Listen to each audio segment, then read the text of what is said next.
Welcome, ladies and gentlemen, to yet another episode of the Legends of Philosophy of Science.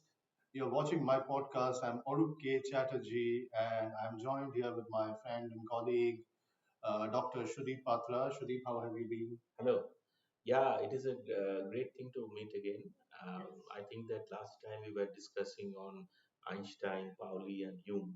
Yeah, So maybe we can continue on that.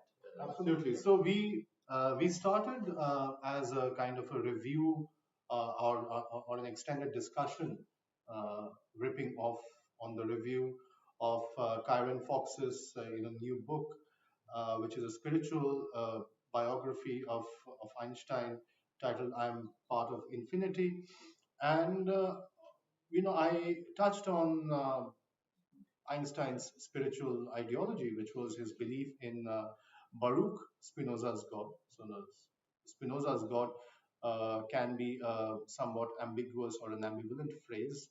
Now, Shudeep, I wanted to begin today's conversation by sharing my recent experiences. Now, I also am guilty of teaching logic as part of our pedagogy, right? So this is not something that you and I may have read in our schools, but that as the institution that you and I are affiliated to, we stress a lot on critical thinking, on syllogistic patterns, logic, and so on. And whenever we ask even advanced students about things like did Einstein have a god? Does Spinoza's God ring any bells? So the answer that we generally find, and not just from students here, but students all across the world, is that why should we rely on Einstein, who was a scientist, to talk about religious matters? Now, this, I believe, is a very interesting point for us to address. I wonder if you see where I'm coming from, because it seems like we as an academic culture, or rather an academic civilization, have trained people to be skeptical. But have we trained people to be skeptical of skepticism itself? In other words, is faith entirely so dirty and so abysmal that we would never want to step into it? In that we don't even know, or we don't even tell our colleagues or our students, we haven't even trained people enough to understand that Spinoza's God is actually a theological secularity or a secular theologism. So Spinoza wrote rather little because he was afraid of being banned in the 17th century. So even back then, people were fearing, being banned for theological matters. And Spinoza was a pantheist, and he seemed to not have too much faith in the afterlife. He was not generally a superstitious person in so much as we think superstition to be. But other than that, his pantheism outlined human liberty, individual consciousness, and the reverence for consciousness at large. So I don't know what you have to say to this new problem that has crept into the humanities, that of skepticism for the sake of skepticism, doubt for the sake of doubting. Yes, I think it's a very critical note that you have started. I will say that it is completely based on a false binary that science has to be always skeptical about spirituality and so Mm, on. And this is mainly the reason behind this is that we really don't understand the approaches to spirituality. mm, For us, spirituality is just a kind of like offshoot of blind faith mm, and mm, religion, that kind of thing.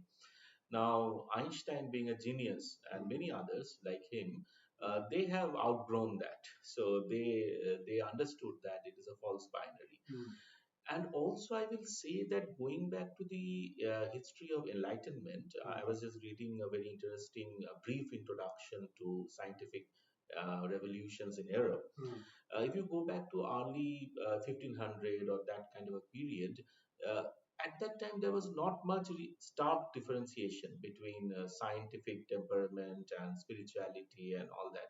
mm, They were rather having different overlaps. So they had a kind of common history, at least, or a common kind of interesting interactions between them. mm, mm, Now, interestingly, over time, when say this so-called modernism and scienticism and all of these things started coming up, this binary was created. But you have very rightly pointed out that if you are true to skepticism, then you also need to be skeptic about skepticism. And this is the self-referencing problems, we always face. I don't know whether Descartes felt like that, but it is always a problem. So you have to be addressing these self-referential problems. And therefore, I think that at least in Eastern philosophies, we have a pathway to move beyond that, because here the binary is not that very dominant. Rather, we know, since you have mentioned about logics, so in Eastern philosophies, the logic structures are very different from binary logic structures. So there is a kind of, in true sense, exchange between science and spirituality, not just for the sake of it. Yeah, so you are also implicitly referring to Syadavada, Yeah. I Yes. assume, Yeah. Yeah. which is the Jainist Yeah. methodology. Yeah. Yeah. Of course, and I will say that there are different other kind of philosophies also. For example, we know that there has been a long tradition of Buddhist philosophies, mainly Middle Path Buddhism, and their conversations with quantum mechanics, foundations of quantum mechanics. Dalai Lama himself has laid many such conversations between David Bohm and Dalai Lama himself, and also conversations between David Bohm and Krishnamurti. I think that these are still those kind of conversations which can teach you something even today, when when we are living in this false dichotomy, that for the sake of it we have to show that, oh, we are secular and all that. Yeah, but academia means critical thinking, and if we are committed to that spirit, then we need to think critically. Hmm. Exactly, and criticality is also about self-criticality. So we have to be very, very conscious that our knowledge and our experience is highly, highly limited. So where do we go from here, Shudeep? I remember that we touched on the notion of archetypes in the previous conversation we had, and you had some questions or you had some insights to share regarding archetypes. Why don't I tease you a bit on that? Yes, that's a good point. You see that archetypes, this idea of archetypes, which I would like to know more from you. Yeah. Now, that has a very interesting place in the history of science and also philosophy of Right. mathematics. Right. Very recently, some mathematicians they have started thinking that perhaps mathematical abstract ideas, like even the definition of a circle, a definition of a straight line, they can even be related to archetypes. So they are thinking that perhaps these are the most primitive archetypes that we have, because you see that one is certainly when you try to draw a circle, it never becomes a circle. That Platonic concept that. But on the other hand, if you say circle, then certainly everyone can at least imagine that the common language of circle. So how that happens? So some mathematicians have thought that perhaps this is related to some primitive archetypes. So, mathematical abstractions are archetypes, and that is the reason that why perhaps mathematics is nearly universal language. I'm saying nearly because maybe there is a scope to go beyond mathematization also. But archetype plays a very interesting role which needs to be delved into more and more. We still do not understand much. Yeah, so we have the giant of archetypal thinking or archetypology in Carl Jung, who was the student of Sigmund Freud. And archetype as a concept looks, or I think it sounds very simple because on the one hand, archetype is something that travels across time and across cultures and is common across historical periods and cultures. So there are archetypal scenes in epics, mm, between the Greco-Roman period and the ancient Indian periods. So there are archetypal similarities between structural, as in terms of plot and in terms of the destinies of the characters. between the Iliad and the Odyssey on the one hand, authored by Homer, and the Ramayana and Mahabharata, authored by Sage Valmiki and Ved Vyas on the other. These are, the commonest of examples that are given, and other examples of archetypes are, the king, the nurse, the mother, the lover, the beloved, the trickster, the rogue figure, and so archetypal characters. We also use phrases like archetypal villain, archetypal beauty, archetypal hero, and so on.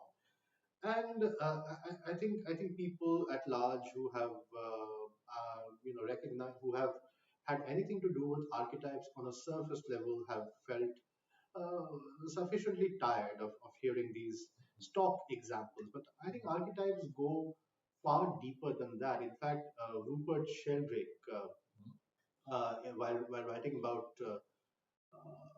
morphic resonance. Morphic resonance, wherein the theory that claims that it's a very controversial theory, of course, and scientists don't always buy this theory, but he's a Cambridge scientist, Rupert Sheldrake. And morphic resonance claims that if people in a certain part of the world have mastered a skill, people or rather members of a species in a certain part of the world have mastered certain skills or have acquired certain habits, it becomes far easier for members of the same species in a different part of the world with no necessary contact between them to acquire similar skills. And this happens owing to some kind of a morphological resonance, a morphological transformation, a morphing at large, which is happening underneath the surface on a subterranean level, if that makes sense. I'm not a scientist, so my phraseology may seem a little too exotic, but this is roughly the theory. And herein, Rupert Sheldrake also quotes archetypes. So he seems to believe very passionately that nature contains archetypes. In other words, nature contains potential for transformation within species, and this potential is hidden from the species themselves. So this is the sense that he applies archetype in. There are other kinds of applications of archetype. I, for example, am sort of guilty of reading archetypes into the Sherlock Holmes canon, for example, wherein I have claimed that archetypes of India and imperial contact between Britain and India informs a lot, if not the almost the entirety of the Holmesian canon. So although Sherlock Holmes is a detective, a fictional detective at that, based in Britain, based in London, much of it is inspired by many Indian archetypes, and Arthur Conan Doyle arguably had those Indian archetypes in his mind. So there can be multiple applications of this notion of archetypes, and but I don't know if what's been your experience of Jung. Do you think there is enough excitement about Jung as much as there should be? Because Jung is, for most part of his life, he was suspected to be a Nazi sympathizer or a trader of secret information. And then it was revealed that he was actually probably, again, we can't be sure, but he was probably working on the other side, that is for the Americans. So all of this is conspiracy theory. Conspiracy A, he was a Nazi. Conspiracy B, he was an anti-Nazi working for the FBI. So, what is your sense of whether we know Jung enough or not today? Yes, so it seems that these are all potentials in some sense. Now, you mentioned this word potential, so I was thinking that very recently my own works with Stuart Kaufman and others, it relates to a very interesting interpretation which Heisenberg was trying to come up. Now, I think this happened much later. I think in 1950s, that period, Heisenberg came up with a very interesting interpretation of quantum mechanics, where potentials are also real. So it goes beyond physicalism. It doesn't only say that the actual results that you get, they are only real and everything is just unreal. It says that both potential as well as actuals, they are on equal footing. The only thing is that they are different from each other. There's a different dual aspects of the same reality. Now, going back to archetypes, therefore, I find that archetypes, if you try to relate that to potentials, then certainly that is also real in that sense. So it is not the case that there are archetypes and there is reality. So we have to come up with a more fundamentally enriched view of reality, to my mind. The ontological view needs to be more enriched. So from that perspective, I think that perhaps we need to cultivate Carl Jung and Pauli, even Heisenberg in some sense, more.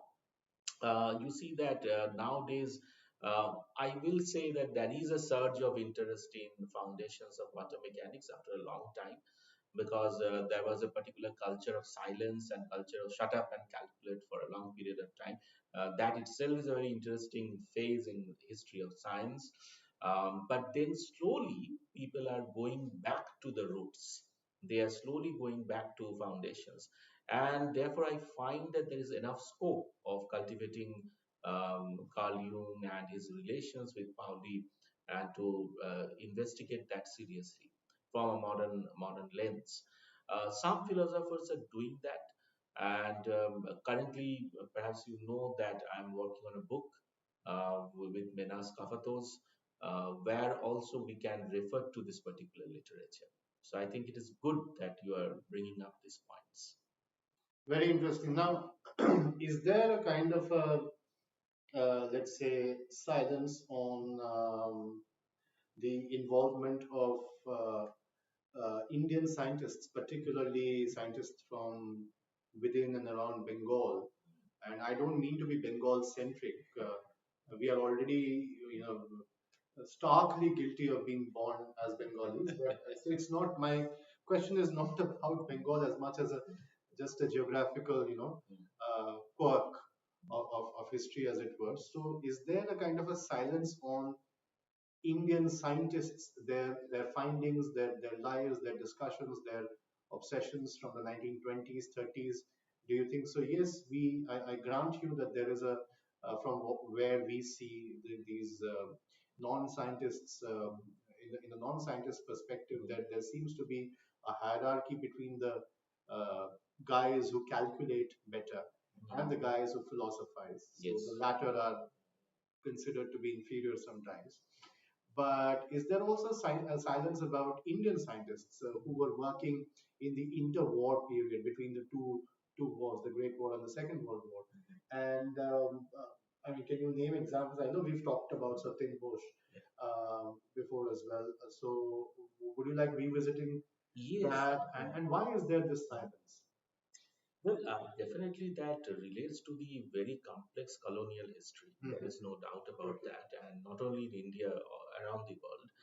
So we can start at least from Jagadish Chandra Bose, and there are interesting books now written on his life.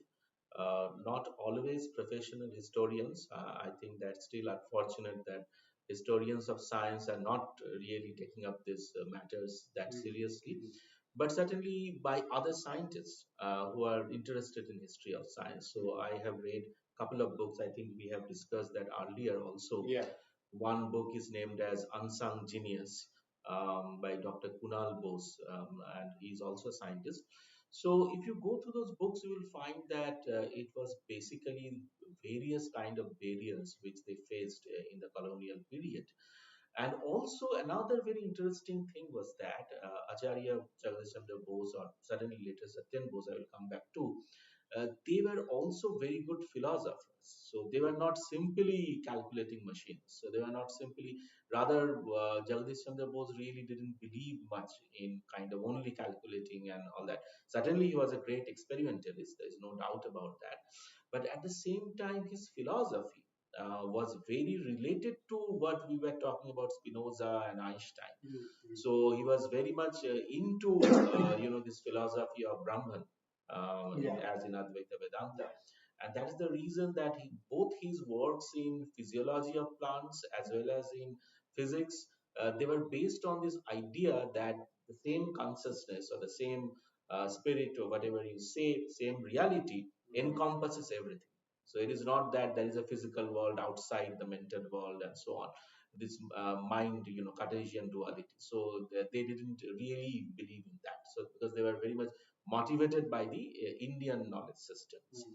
Now, I find that perhaps that kind of thinking, again, was not compatible with the materialist kind of scientific revolution which was coming up.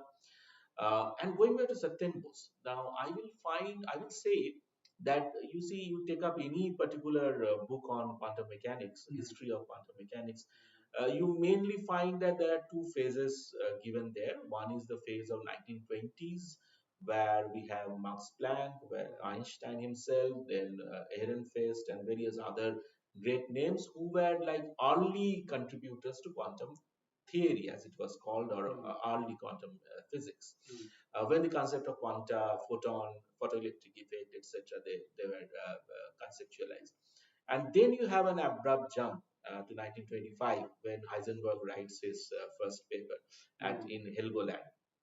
And then you have all the young Turks, Dirac, etc., etc. They're all coming in. But unfortunately, we don't really find much mention of the episode between Bose and Einstein. Suddenly, Bose and Einstein revolutionized the field of quantum statistics. And I really find that 1924, when Bose writes to Einstein, is equally important as 1925. Not simply Heisenberg, certainly one of the, they're all geniuses and we all owe all to them.